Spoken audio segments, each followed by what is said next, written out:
Quite literal $1 million question. How much financial aid did you get? So you would say that you're on 100% scholarship. Right, yeah. And then you have Aryamaan who applied to 35 colleges, so you can see.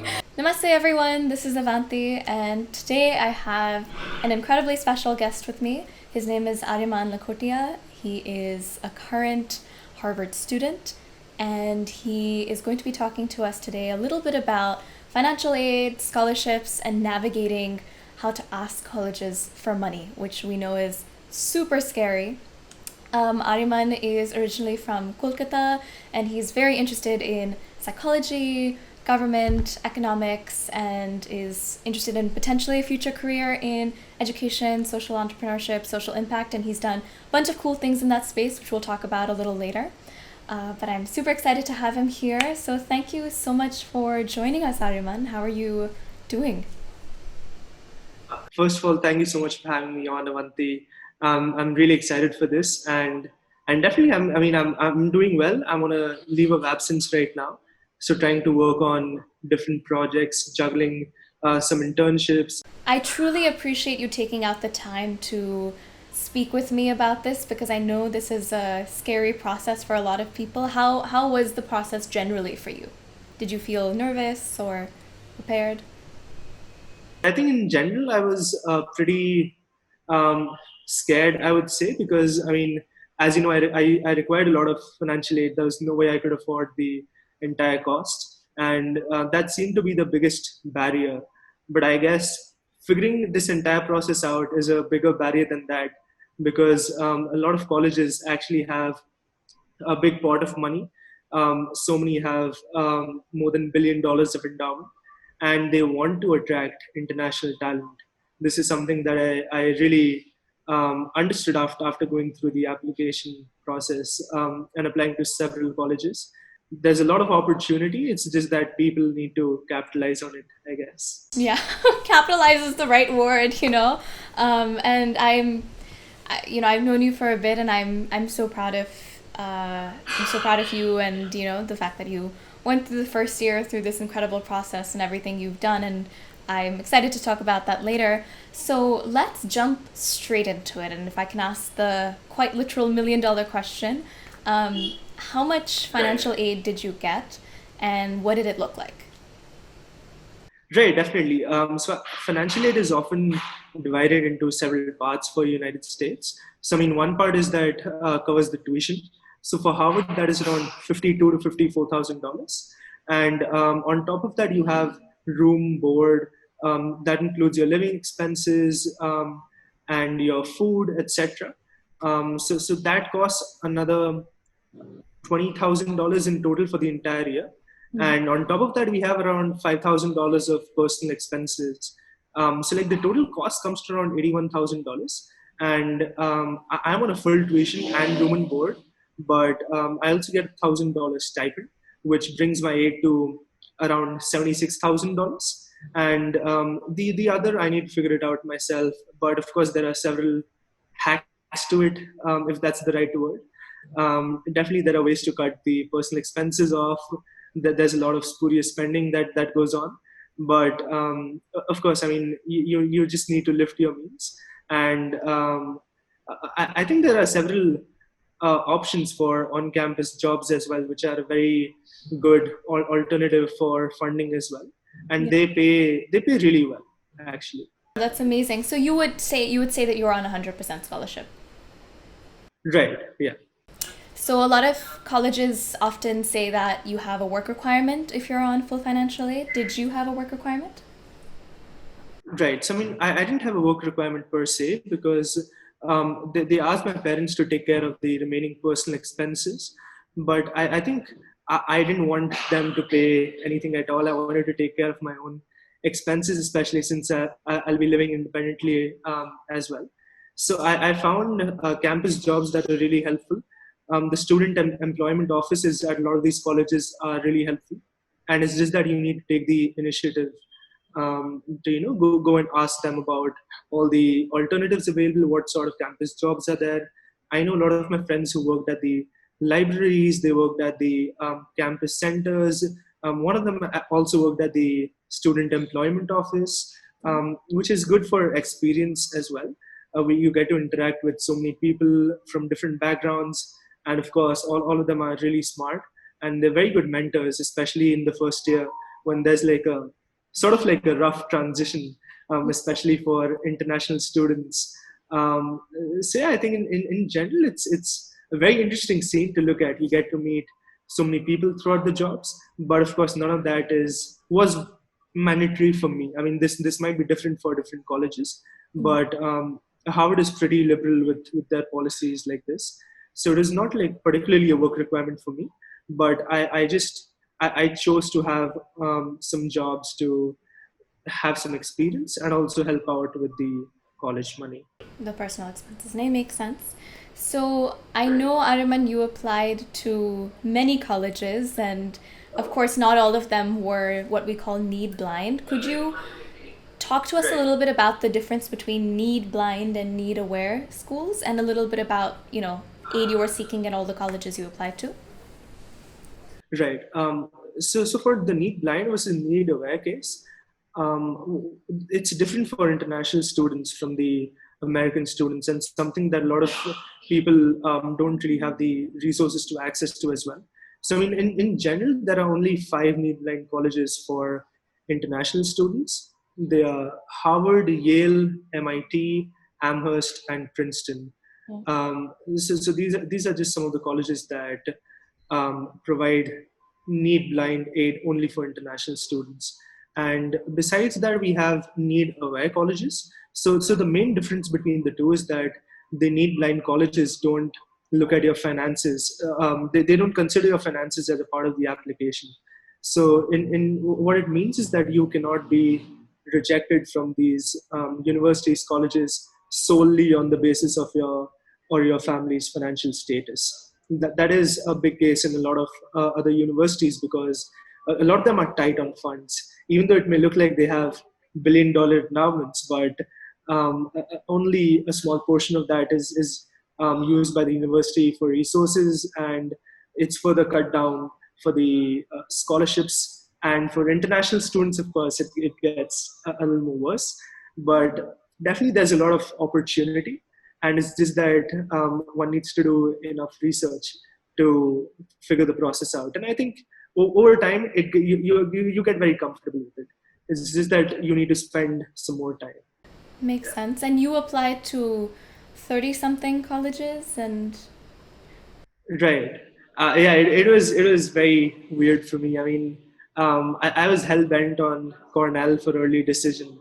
I thought it was like a golden chance for me to get the Tata scholarship over there. But unfortunately, that did not work out, and I became really scared. I didn't know what to do. So I mean, I researched all the colleges I could, and the ones that I thought were really good, with good academics, good reputation, professors, extracurriculars, etc. And I would be interested to go to these colleges. So I just ended up applying to all of them. And I think the cost is a huge factor for applying to colleges as well.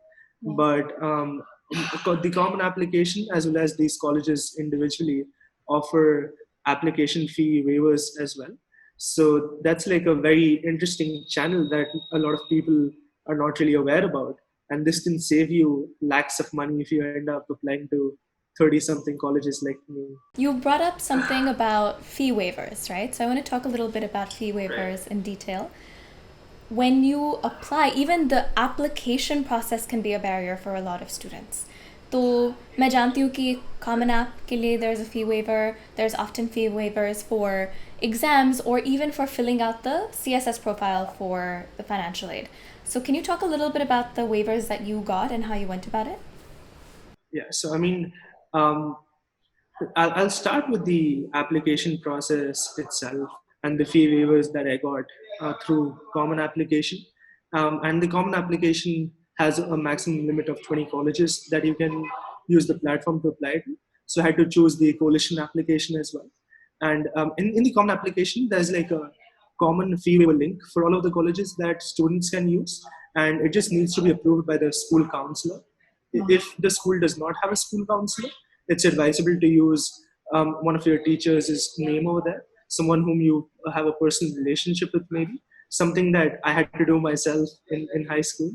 But the colleges are very liberal with that, especially considering that a lot of students don't have access to so many resources. So after it gets approved by the school counselor, I don't think there's a lot of trouble you have to go through. You just need to write a small statement of purpose for why you require the financial assistance for filling out the applications, and there's the hand of the school counselor that goes in this as well through the approval process. But it's just one tick, so it should not be that bad, I guess. For the coalition application, before you submit the application, a lot of colleges offer fee waivers, because through the coalition you're applying independently through these colleges. That's one of the biggest differences between the Common App and coalition application. So thank you for sharing that part, Aryamaan. Is super helpful. So let's get straight to the point where you have to fill out the forms. So I know, as somebody who is a US citizen, even though I was an international student, हमें FAFSA fill out करना था. And, I had applied but only qualified for 10%, तो इसलिए हमने लिया ही नहीं.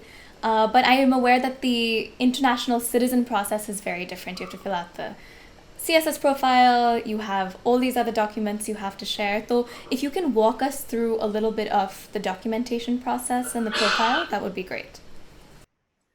Right, definitely. Most of the colleges only require the CSS profile.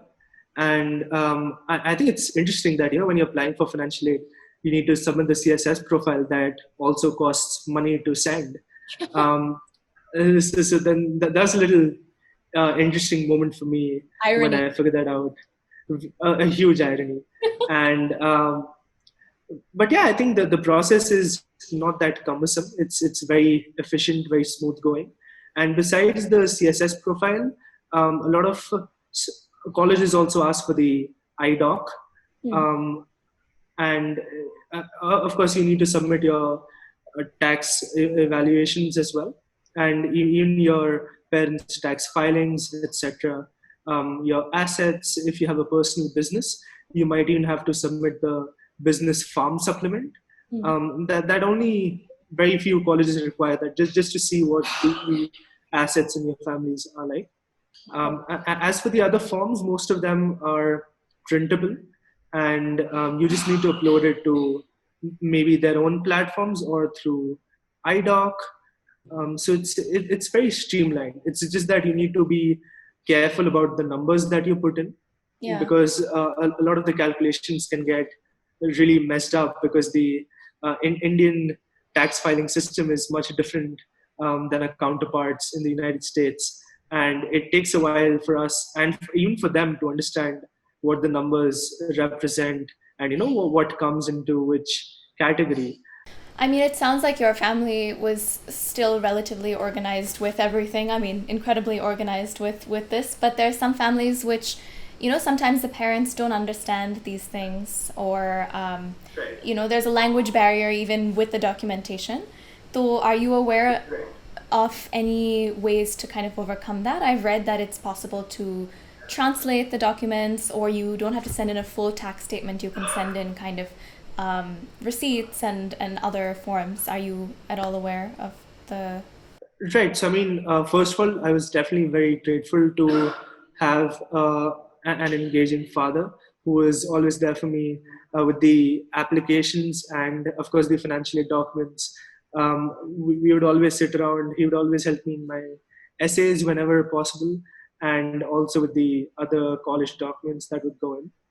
But I think there are lots of resources online to help with the financial aid documents, because there are a lot of students who may not have this sort of privilege. And in the CSS profile, there are always information, I guess, buttons, and which explain all the things required for a certain category. So, I mean, I would also recommend when you go through the application essays, maybe, when you see the questions, you also make a checklist of all the financial aid documents that are required by that certain college. And if possible, you should also download those documents and maybe just give like a just brief read or just skim the pages just to see if the students understand what the documents are asking. And if they have any questions, the admissions and the financial aid department of all of these colleges are really helpful. They're also more than willing to set up quick calls to help with anything from the CSS profile to IDOC, ISFA, etc. They're really helpful with that. Totally. No. That makes a lot of sense. So it's good to know that these forms are fairly, they have a lot of help along the way. They're fairly easy to understand, and like you said, there's these buttons, and you can reach out. So a lot of people, if you're watching, it's better to ask than to guess. The worst thing that happens is you don't get an answer back, but you'd rather try to ask. And in the most part, as Aryamaan is saying, most of these colleges, right, they're pretty responsive, at least when it comes to financial aid. Yeah, definitely. And the process might be a little cumbersome because it's just that you need to have patience along the way. And these forms can get long, but if you have patience and if you're following everything correctly as per the guidelines or based on what your financial aid officers have told you, I think it should be fine. It should not be that um, tough as it looks. No, that makes sense. It can seem overwhelming, but I guess once you're in it, and a lot of it sounds like basically your advice is to plan early, which I agree with. Definitely. The whole application should be planned early, but in particular, if you are, seeking financial aid, and to have a lot of patience. And the third thing that you said, which was most important, is don't enter the numbers wrong. Make sure you double check the numbers. Yeah, that's very, very true. And I think just to add on a fourth one, Yeah. I would say trust the process. I mean, because I was really, really scared. I was in a bad place after I got rejected from Cornell in the early decision round. But of course, everything worked out in the end. Yeah. And I would just say, just trusting the process is really important. And I think the entire process is really good, a really reflective one. And it when you complete the entire process, it feels like a really big achievement. Yeah, I think it's a very fantastic process, honestly. No, I Really think enjoyed it myself. you enjoy. I'm really happy to hear that, because I know it's stressful. When we're in it, it's very stressful. And I had prepared applications to 12 colleges, but I only ended up applying to the one because I applied early and got in. And then you have Aryamaan who applied to 35 colleges, so you can see that there's diversity of experience. But I completely agree with you that it's worth the wait, and you learn a lot about yourself during the process, which I think is incredible. And I do want to hear about some of the things that you did around that time. But my last two questions about financial aid are: once you got in, what was that like? Did you have to reach out to the financial aid office? Did they reach out to you? Like, how seamless was the process of actually receiving the money? Actually, it was interesting for me because the financial aid offices didn't really have all of the documents that they had requested. I myself had procrastinated, so it's also like a personal experience of mine, right? I made a mistake of procrastinating on my application, and they asked me for a couple of more documents, and so I had to wait for a couple of more weeks, I guess, to understand the amount of aid that I would receive. And I think it worked out pretty seamlessly. They're very responsive to my emails. We had a lot of conversations. And so what happens is that after you get through a college, you're most probably going to assign to a financial aid officer who will be in constant touch with you regarding the status of your financial aid, as well as if there are any updates or any other forms that you might have to submit. And for Howard, it was easy. It was a very seamless process, and I think the first bills are due by July, August. Yeah. And so the aid will be credited into the account, and the interesting thing about the aid, though, is that your actual international students are actually taxed on the amount of aid that goes above the tuition. Oh, wow. Okay. Um, yeah, so it's a really interesting thing. I didn't know about that myself. Okay, that's super super useful to know. And my last question is around: is it guaranteed every year that you get financial aid, or do you have to reapply every year? Right. So I mean, it's not a guaranteed anything because they want to look at how the circumstances change after every year. So after, I mean, even for right now, I had to submit my parents' tax filings. I had to submit my tax profile as well, and in addition to other documents that might indicate some sort of change in the financial status of the family or the business. So it's important to keep all the documents updated and stay in touch with the financial aid office. And I hope they're really helpful this year, especially because of the circumstances. And I guess, yeah, if you stay organized, it it should be fine. I just wanted to add one thing, just something that I had done for my application as well. I mean, a lot of students tend to leave the additional info section after the common application essay. A lot of them actually leave that empty, and I'm not sure whether that's the right move to go through, especially because you're an international applying for aid, etc. And it's best to use all of the space that you have in general. Maybe add some story or something that you might want to share about yourself. And because the entire point of this exercise is to present yourself, present a good story about yourself, and be memorable in some sense for the admission officer, because they're reading thousands of applications in the entire season, and it's best to provide a good story that is very memorable to them and is very important to you as well. So they're like, it's like supply demand sort of thing, Yeah. and you just need to meet the equilibrium point. I mean, it takes time, and that's why it's just important to stay organized and not procrastinate too much.